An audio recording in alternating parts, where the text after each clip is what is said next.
बाकी अपने अपने संस्कार के अनुसार सभी जीते, सब सत्संग सुनते हैं, पर सत्संग सुन के सब सत्संगी नहीं हो जाते, सब सुधर नहीं जाते।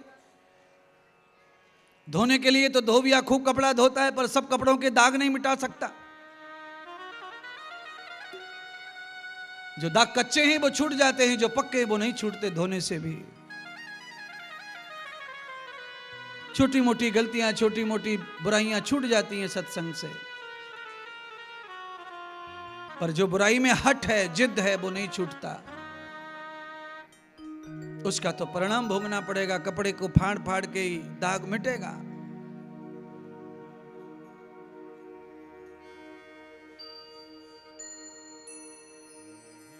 मर जाने के बाद में 13वां 14वां 10वां चाहे जो करो, पंडित जी जिवाओ चाहे साधु जिवाओ, कर्म का फल तो भोगना पड़ेगा।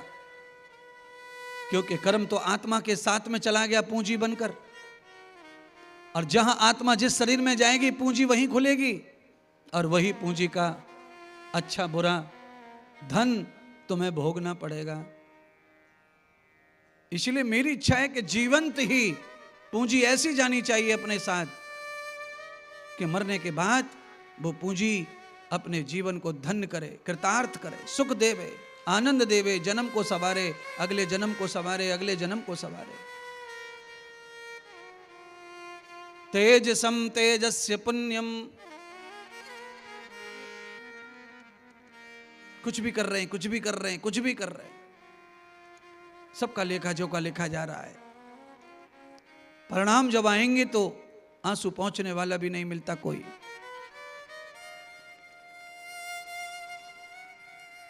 सदगुरु भगवान कथा सुनाते सुनाने, महादेव की कथा सुनाते, 12 ज्योतिर्लिंग में नागेश्वर महादेव की कथा सुनाने लगे। कहते सौनक जी, भगवान शिव जी इतने दयालु हैं कि अपने भक्त के लिए पानी, सागर, समुद्र सब में प्रकट हो जाते, अपने भक्त की रक्षा करते। जहां कोई नहीं आता रक्षा करने के लिए, वहां इष्ट आता है, भगवान आते हैं। दारुक और दारुका नाम के राक्षस, दोनों पत्नी पत्नी। दारुक की पत्नी दारुका माता पार्वती के परम भक्त।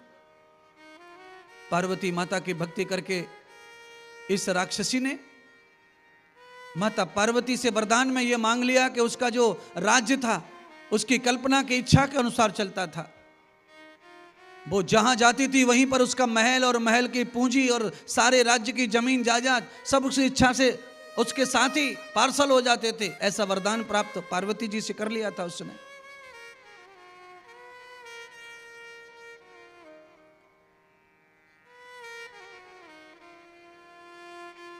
पत्नी के इस प्रकार के व्यवहार से पति अभिमान में आ गया।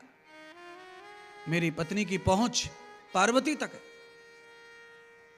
तो पत्नी की बड़मपन के कारण पति दुष्ट हो गया। उसने पूरी समाज को कष्ट और दुख दिया। इतना दुख मानव समाज को आंसुओं से रुलाता। और आज उसका मन, जब मानव समाज में वो सफल हो गया दुख देने में, कोई कुछ नहीं बिगाड़ पाया, तो उसने इंद्र आदि देवता और स्वर्ग लोक में भी आक्रमण कर दिया। आदमी की हाय होती है तृष्णा। पूरी धरती उसके कब्जे में आने के बाद भी संतोष नहीं उसे।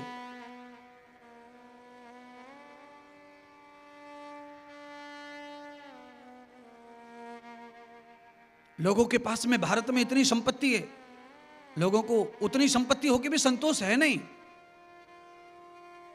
उनको विदेश में भी घर होना, विदेश में भी प्लॉट होना, विदेश में भी होना, वहां भी होना, यहां भी छुपाना, वहां भी छुपाना। अरे भैया वहां जाएगा कौन? तुम वहां कुछ भी खरीद रहे हो, कुछ भी कर रहे हो, वहां रहो वहीं मरो तो ठीक है, पर भारत में रहते हो और वहां खरीदते हो। लाखों लोगों की संपत्ति विदेशों में, भारत में छुपी पड़ी है। ये मर जाएंगे और विदेश की सरकार वो संपत्ति कभी वापस नहीं करती। सारा पैसा वहीं की वहीं जमा और उन्हीं सरकारों के काम आएगा। अच्छा है, धरती पर जीवों के काम आएगा, पर ये लाचारी ही है। ये मूर्खता के अलावा कोई भी उत्तम बुद्धि का काम नहीं है।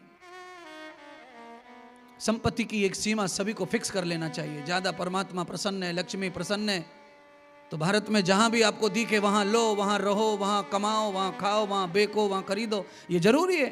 परिवर्तन करना, धन को बढ़ाना, ताजा करना, पर कमा कमा करके विदेशों में जमा करना ये उत्तम नहीं, श्रेष्ठ नहीं, अच्छा नहीं। अपने देश के लोगों का पैसा चूसना और विदेश में जमा करना। बहुत सारे लोगों को मैं जानता हूं, उनका पैसा विदेश से अब वापस नहीं आ रहा। कई लोग हैं मेरे परिचय के जिनके 20,000 करोड़, 10,000 करोड़ दूसरे देशों में रख दिया है, अब वो वापस नहीं आ रहा है। और वो एड़ी चोटी का जोर लगा रहे हैं पर आ नहीं रहा वापस। ये 20,000 करोड़ रुपए गया कहां से, कमाया कहां से था? भारत से कमाया, यहीं से कमाया।